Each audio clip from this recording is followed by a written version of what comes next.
Hello everyone, I hope you're all well. This is my last talk in the series that I've been doing for Blueprint 100 about artist communities and other creative subjects. And tonight is a very special one because I've asked Blueprint 100 members to suggest some ideas about what they're interested in so that I could make it more personal to the group. And yes, it's quite a varied bag, but I hope it will all work together and I hope you enjoy.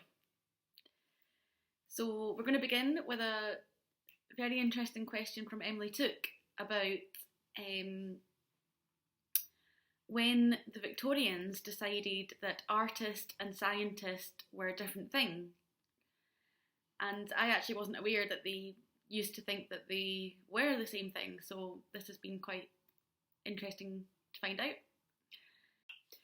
So I can shed some light on the question due to an article that I found on the V&A Museum's website. So they have said that in the beginning, science and art were one. The development of knowledge about the preparation and properties of materials went hand in hand with the development of the decorative arts of dyeing, painting, pottery and metalworking. And if you knew about the philosophies of art, architecture, engineering and science, you were seen as a well-educated person. This was in the Renaissance period, and it was fashionable to talk about science and art when you were at dinner parties. Prince Albert, who was largely involved with the Great Exhibition of 1851, was an advocate for this. So in the mid-19th century, science was about observation and interpretation, and art was still subject to rules. But following the death of Prince Albert in 1861, things began to change. The South Kensington Museum became two separate museums, one of art and one of science. During the 20th century, the trend continued and it became both allowable and fashionable to specialise.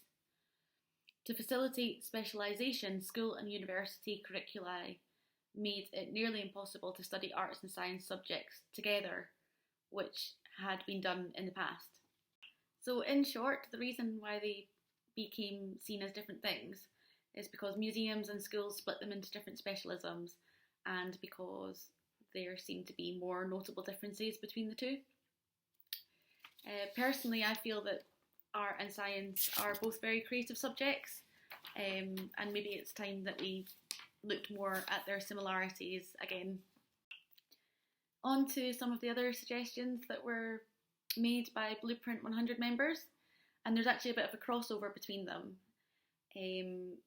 So what was suggested to look at was installation art, socially engaged art practice, black artists and the punk movement.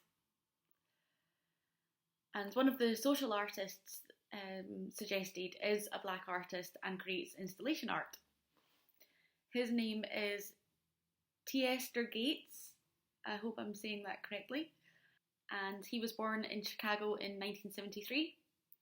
And he is committed to the revitalisation of poor neighbourhoods through combining urban planning and art practices. But before he was interested in that, he actually worked as a potter for 15 years, and that's what got him interested in revitalising neighbourhoods.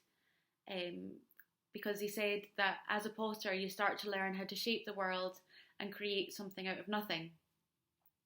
This made him realise that he could do the same for neighbourhoods and revive them through imagination, beauty and art.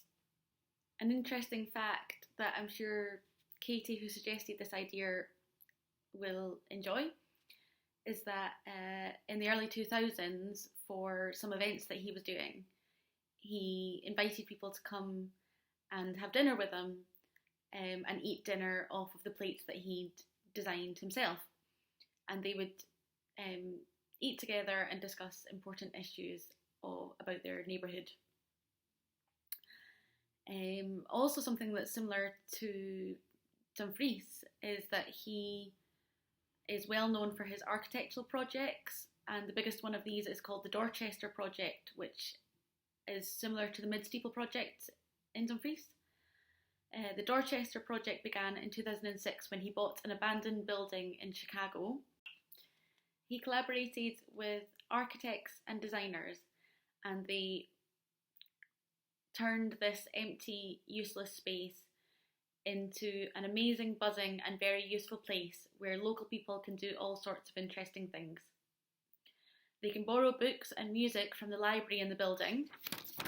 They can go to concerts and performances, meet others, and share ideas, and also go on swings. So that sounds very much like what the Stove and the Mid-Steeple project are trying to achieve. Recycling is also very important to Gates. He describes his building projects as part of a circular ecological system.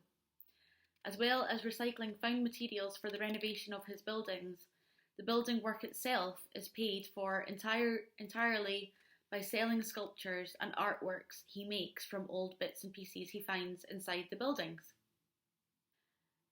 Another artist that was suggested for tonight's talk is Jean-Michel Basquiat, who you might have heard of before. He was also known for his social commentary.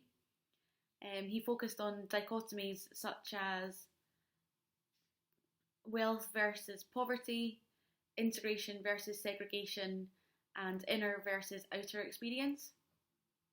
He appropriated poetry, drawing, painting, and married text and image, and historical and contemporary critique. And he used his paintings as a tool for introspection and for identifying with his experience in the Black community of his time. One of my favourite stories about Jean-Michel Basquiat is how he met Andy Warhol.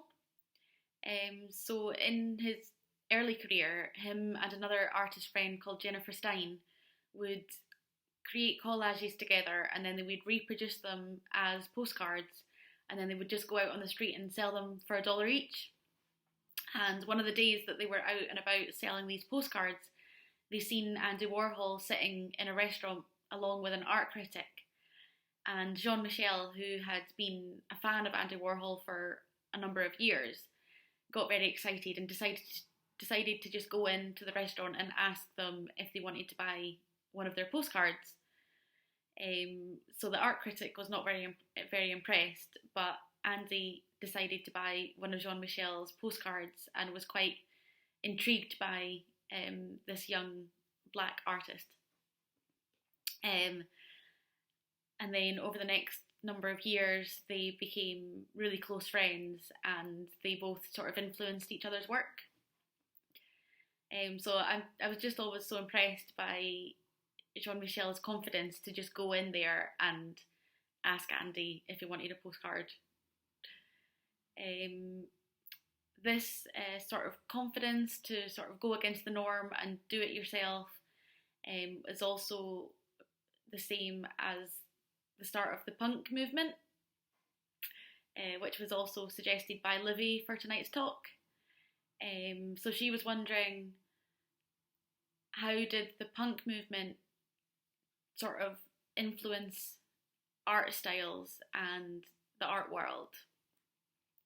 So I'm sure, as many of you already know, there was a sort of new sort of collage and do-it-yourself aesthetic that came out of the punk movement, especially through Vivienne Westwood's sort of rip it up and sew it yourself sort of fashion.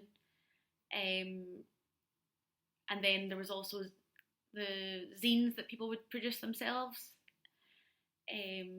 So I think music, art and fashion really sort of blended together at that time, and everything seemed quite fast and rebellious, and there was new styles coming. So it definitely affected other creative outputs at the time, and I think it has done ever since.